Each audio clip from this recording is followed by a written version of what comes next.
অসাধারণ bowling display এবং এই বোলিং ডিসপ্লেতে বাংলাদেশের নেতৃত্ব দিলেন পেসাররা, স্পেসিফিক্যালি নাহিদ রানা। প্রথম 5 ওভারে 5 উইকেট নিয়েছেন। পাকিস্তানের অবস্থা একটা সময় এমন ছিল যে আসলে তারা 100 করতে পারবে কি পারবে না সেটা নিয়ে একটা ধকপক অবস্থা হয়েছিল। 81 রানে 8টা নেই।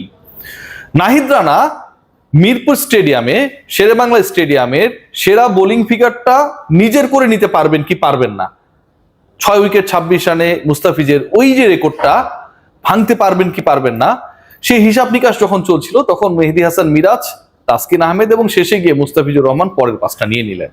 কিন্তু ঘটনা যেটা ঘটেছে সেটা হলো 114-র মধ্যে প্যাকেট হয়ে গেছে পাকিস্তান। বুলবুল ভাইয়ের অতি প্রিয় বন্ধু, যেই পাকিস্তান এভাবে প্যাক হয়ে যাবে দেখে আমিনুল ইসলাম বুলবুল তিনি অস্ট্রেলিয়ায় তারাবি পড়ছেন, তিনি বাংলাদেশে আসতে রাজি না। সত্যি কথা, কিন্তু তার এই দোয়া দরুদ কোনো কাজে লাগে নাই। বাংলাদেশের চিরবন্ধু, পরম বন্ধু পাকিস্তানকে আজকে বাংলাদেশ হয়তো হারিয়েই দেবে এবং অস্ট্রেলিয়ায় বসে এই খেলাটা যখন তিনি দেখবেন কিছুটা মন খারাপ হয়তো হবে। এই আলোচনা যখন করছি অনেকে আপনাকে পলিটিক্যালি নিতে পারেন, নানাভাবে নিতে পারেন। বাংলাদেশের আলটিমেটলি সবশেষ টি-20 বিশ্বকাপে খেলতে না পারার যে দুঃখ কষ্ট, ক্রিকেটারদের যে তাড়না, অ্যাবিলিটির জায়গায় যে নিজেদেরকে প্রমাণ করতে না পারার কষ্ট, এগুলোকে কিন্তু কোনোভাবেই আপনি আমি আলাদা করতে পারবো না। যে দলটা 5 মাস পর ওয়ানডে খেলতে নেমেছে, যেই দলটার ওয়ানডে ফরম্যাটের র্যাঙ্কিং হচ্ছে নাম্বার 10th, যেই দলটা 9-এর মধ্যে না থাকলে, প্রকারান্তরে 8-এর মধ্যে না থাকলে সরাসরি পরের ওয়ার্ল্ড কাপ খেলতে পারবে কি পারবে না, এরকম একটা অবস্থা যখন তারা র্যাঙ্ক 4 টিমের বিরুদ্ধে খেলতে নামে এবং তাদের 114-র মধ্যে অল আউট করে দেয়, ঠিক তখন আসলে সেই দলের প্রশংসা করতে হবে। অনেকেই কমেন্ট বক্সে আমি দেখছিলাম বিভিন্ন পেজেস গুলোতে বলার চেষ্টা করছেন ধানক্ষেতের উইকেটে বাংলাদেশ তেমন করবেই। ভাই, বাংলাদেশের স্পিনাররা যখন ভালো করে, সাকিব আল হাসান, মেহেদী হাসান মিরাজ, তাইজুল ইসলামরা যখন ভালো করে প্রতিপক্ষকে দোষিয়ে দেয়, স্পিনিং ট্র্যাক নিয়ে আপনি ধানক্ষেতের সেই তত্ত্ব বাস্তবায়ন করতে পারেন। বাট এখানটায় যখন নাহিদ রানার মতো 140-45 স্পিডে যিনি বল করছেন, তার মতো বোলাররা, তাসকিনের মতো বোলাররা যখন সাকসেসফুল হন, আসলে এই উইকেটটা কি আপনি ধানক্ষেত বলতে পারেন কিনা? যেই উইকেটের 7টা, যেই উইকেটে 10 উইকেটের প্রতিপক্ষে 7টা উইকেট পেসাররা নিয়েছেন, 70% উইকেট পেসারদের দখলে, সেই উইকেটকে কি ধানক্ষেত বলার সুযোগ রয়েছে নাকি? বাংলাদেশের bowling department properly spot on ছিল, প্রপারলি ক্লিক করেছে। নাহিদ রানা 4th বোলার হিসেবে বোলিং অ্যাটাকে যুক্ত হয়েছেন, তার আগে আরো 3 জন বল করেছেন। 4র্থ বোলার হিসেবে আসার পরেই আসলে বাংলাদেশ সফলতা পাওয়া শুরু করে এবং তার প্রথম ওভার, দ্বিতীয় ওভার, তৃতীয় ওভার, চতুর্থ ওভার, পঞ্চম ওভার, প্রথম 5 ওভারে 5টা উইকেট তুলে নেওয়া, এটাই দেখায়, এটাই প্রমাণ করে, ইন্ডিকেট করে যে বাংলাদেশ বোলিং ডিপার্টমেন্ট সত্যি সত্যি অসাধারণ শুধু করেনি। মিরপুরের উইকেট যে ধানক্ষেতের না, এটা যে আসলে একটা ইভেন্ট উইকেট, যেখানটা স্পিনাররাও ভালো করেছে, মেহেদী হাসান মিরাজ, যেখানটা পেসাররা নিয়েছেন 7 উইকেট, সেই ব্যাপারটাকে ইন্ডিকেট করে। আজকের ম্যাচে সিগনিফিকেন্ট কয়েকটা পয়েন্ট রয়েছে। একটা হচ্ছে ওই যে প্রথম 5 ওভারে নাহিদ রানা যেভাবে ভালো করলেন, এবং একই সাথে আপনার খেয়াল করে দেখবেন যে মেহেদী হাসান মিরাজ কিন্তু অনেক সমালোচনা হচ্ছে। মেহেদী হাসান মিরাজের ক্যাপ্টেন্সি ভালো না, মেহেদী হাসান মিরাজ দলে থাকার যোগ্য না, যখন যে যাকে পায় তার সমালোচনা করতে খুব ভালোবাসে, মন খুলে সেটাই চলছে। কিন্তু এন্ড অফ দ্য ডে মিরাজের ফিল্ডিং সেটআপ কেমন ছিল? ওই যে নাহিদ রানার বলেই যখন আগা আউট হয়ে গেলেন, যে ক্যাচটা তানজিদ তামিম গ্রহণ করলেন, অসাধারণ একটা ক্যাচ, হাতে পড়লো, হেলমেটে লাগলো, আবার পড়লো, ফাম্বলিং হলো, শেষ পর্যন্ত দৌড়লেন এবং ব্যাটসম্যান আউট।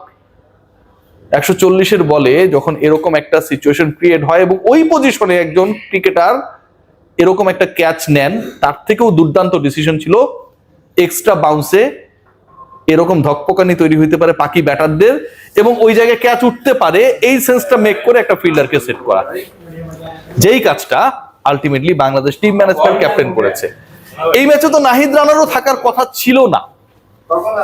শরীফুল ইসলাম আজকে বাংলাদেশের 3rd পেসার হিসেবে খেলবে, এটাই এক্সপেক্টেড ছিল।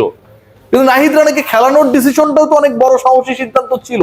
আজকে 114-তে যদি বাংলাদেশ অল আউট হইতো আপনি সমালোচনা করতেন, 114-তে পাকিস্তান অল আউট হয়েছে তারপর আপনি সমালোচনা করছেন। আমরা আসলে আমাদের দেশকে, আমাদের ক্রিকেটকে, আমাদের পারফরমেন্স গুলোকে কতটুকু ধারণ করি, সমস্যার জায়গাটা কোথায়, I have no idea. So আজকে বাংলাদেশ যেভাবে খেলেছে আমার কাছে মনে হয় এটা নতুন শুরু। যে বাংলাদেশ বিশ্বকাপ খেলতে পারে নাই, যে বাংলাদেশের ক্রিকেটারদের অ্যাবিলিটি নিয়ে আমাদের মধ্যে, দর্শকদের মধ্যে, ম্যানেজমেন্টের মধ্যে অনেক প্রশ্ন, সেই তারা আজকে দেখিয়ে দিয়েছে যে Pakistan, they are ranked 4th in ODI cricket, তাদেরকে 114 রানের মধ্যে একটা সময় মনে হচ্ছিল 100 করতে পারবে না, প্যাক করা সম্ভব। যেই নাহিদ রানা 11-এ থাকার কথা ছিল না, সেই নাহিদ রানা 5 উইকেট নিয়েছেন, পাইপার নিয়েছেন প্রথম 5টা উইকেট তার প্রথম 5 ওভারের প্রত্যেকটা ওভারে তিনি উইকেট নিয়েছেন। যেই মেহেদী হাসান মিরাজকে নিয়ে এত সমালোচনা ছিল, তিনি 3 উইকেট নিয়েছেন। তার বলে ক্যাচ মিস হয়েছে, হয়তো উইকেট সংখ্যাটা আরো বাড়তে পারতো। তানজিদ তামিম যেই কঠিন ক্যাচ নিয়েছেন নাহিদ রানার বলে, সেই তিনি সহজতম ক্যাচটা, দৌড়ে গেছেন, বল অনেকক্ষণ আকাশে ছিল, সেই ক্যাচ তিনি মিস করেছিলেন সেই মেহেদী হাসান মিরাজের বলে। এই আলোচনাগুলো কেউ করবে না। তানজিদ তামিমকে ওই শটে হেলমেট পরিয়ে ফিল্ডিং করতে ওই প্লেসমেন্ট যিনি করেছেন সেই ক্যাপ্টেনের প্রশংসা কেউ করবে না। But end of the day this is our team and they had done tremendously well. আজকের এই পারফরমেন্সটা বাংলাদেশ দলের জন্য প্রচন্ড প্রচন্ড দরকার ছিল, কারণ ব্যাটার এখন একটা রিলিভিং সিচুয়েশনে রয়েছে। বাংলাদেশ হোপফুলি এই ম্যাচটা জিতবে, যেহেতু আমরা ব্রেকেজ কন্টেন্টটা করছি, এবং বাংলাদেশ এই ম্যাচ জেতার মাধ্যমে একটা অসাধারণ টনিক পাবে। নাম্বার 1 সেটা হচ্ছে আপনি আপনার থেকে অনেক বেটার র্যাঙ্ক টিমকে আপনি হারালেন। নাম্বার 2 যেটা আপনার সিরিজ জয়ের পথে আপনি এগিয়ে গেলেন। পরের 2 এর মধ্যে একটা জিতলেই সিরিজ বাংলাদেশের, হোয়াইট ওয়াশও যদি করতে পারেন সেই অপরচুনিটি আপনার সামনে বিধাতা এনে দিয়েছে। So let's see what happen. But the performance আজকে বাংলাদেশ দল দেখিয়েছে, যেভাবে বাংলাদেশ খেলেছে, যেভাবে নাহিদ রানা মুস্তাফিজের উপর অনেক আস্থা ভরসা, তাসকিনের উপর অনেক আস্থা ভরসা, রিশাদ অনেক ফাটিয়ে খেলবেন, তিনি বিগ ব্যাশ খেলে এসেছেন, কিন্তু ঘটেছে পুরোপুরি উল্টা। 10 উইকেটে 8টাই নিয়েছেন মিরাজ এবং নাহিদ, যাদের প্রতি ওই আস্থার জায়গাটা ছিল না।